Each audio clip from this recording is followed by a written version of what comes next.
The world was on fire. News channels blared images of chaos. Riots raged in the streets. World leaders were resigning.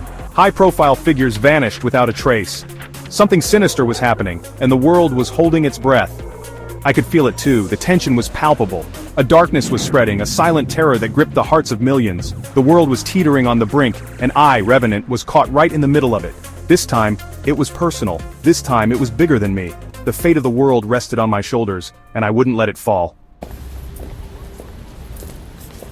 I was a ghost, a shadow moving through the remnants of a world losing its mind. The streets were empty, the buildings crumbling, and the air thick with despair.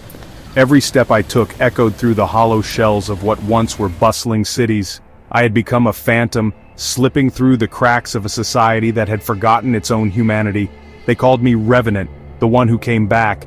My name was whispered in fear and awe, a legend among the survivors. I was the embodiment of resilience, a symbol of hope in a world that had lost its way. I was an elite operative trained for the impossible, erased from the records, and brought back when the world needed me most. My training was rigorous, my missions classified. I had faced the unimaginable and survived, but this time, the stakes were higher than ever before. They were hunting me. Spectre and his team of assassins were relentless, their presence a constant threat. These were no ordinary foes, they were shadows themselves, masters of stealth and deception. Their eyes were everywhere, their whispers haunting my every move. I could feel their eyes on me, tracking my every move. Every rustle in the leaves, every flicker of a shadow was a reminder that I was never truly alone. The tension was palpable, a constant reminder of the danger lurking just out of sight. But I was ready for them. I had to be. My survival depended on it. I meticulously prepared my weapons, every click and snap a ritual of readiness. My mind was sharp, my senses heightened. I was a predator in my own right, waiting for the perfect moment to strike. The fate of the world depended on it. The storm was coming, and I was the only one who could stand against it. The weight of this responsibility was immense, but it was a burden I was willing to bear. For the world, for the future, I would fight. I had to disappear, become invisible, to fight the shadows consuming the world. In the darkness I found my strength. I became one with the night, a silent guardian against the encroaching chaos.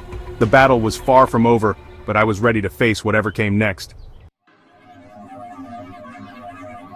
The Phantom Directive, that's what they called it. A terrifying weapon, a neural hacking device capable of infiltrating the minds of world leaders, controlling them like puppets. It was a nightmare scenario. And it was happening right now. This was beyond war, beyond politics. This was control on a global scale, a silent coup that could rewrite the world order. And I was the only one who could stop it. The ones behind this, they underestimated me. They thought they could control me, erase me, but they forgot one thing: I always come back. Section 4. A Desperate Alliance. My search for the directive led me to Sasha Ling, a tech genius with a score to settle. Sasha was known in the underground circles for her unparalleled skills in hacking and cyber warfare. Her reputation preceded her, and I knew she was the key to unlocking the secrets of the directive. She knew the architects of this plan, knew how they operated. Sasha had once been part of their inner circle, privy to their most confidential strategies and tactics. Her departure from their ranks was not amicable, and she had been on the run ever since, using her expertise to stay one step ahead. Our goals aligned, our paths converged. We were an unlikely alliance, but we had a common enemy. The directive threatened everything we held dear, and we had no choice but to join forces. Trust was a luxury we couldn't afford, but necessity made us partners.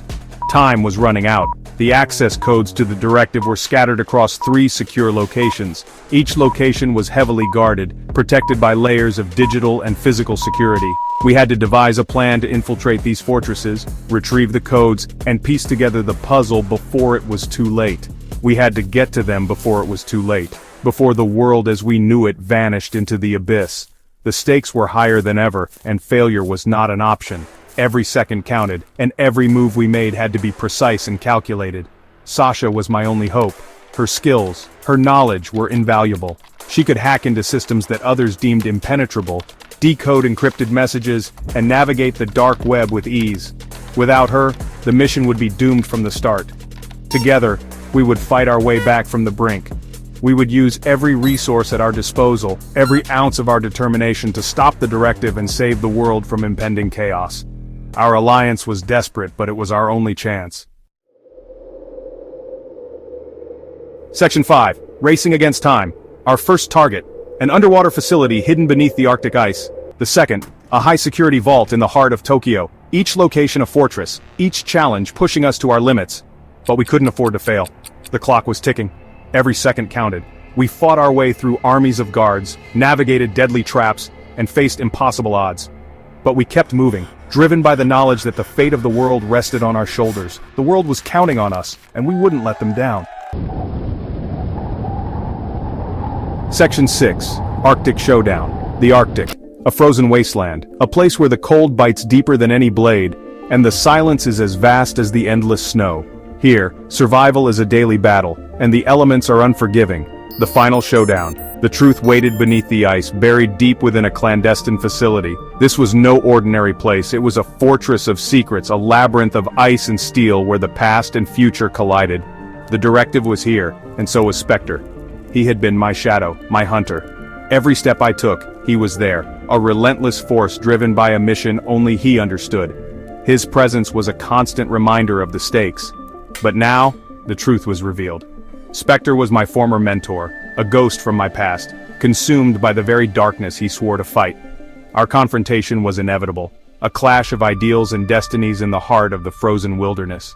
I had a choice to make: upload the virus, destroy the directive, and save the world. The weight of this decision pressed down on me, heavier than the ice above. It was a moment of reckoning, where every action would have irreversible consequences, but at what cost?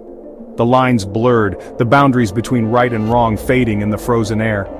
The moral dilemma was as cold and harsh as the Arctic wind, cutting through my resolve and making me question everything I believed in. This was bigger than us. This was about the future, and I would face it head on. With determination in my heart and the icy wind at my back, I knew that whatever happened next would define not just my fate, but the fate of the world.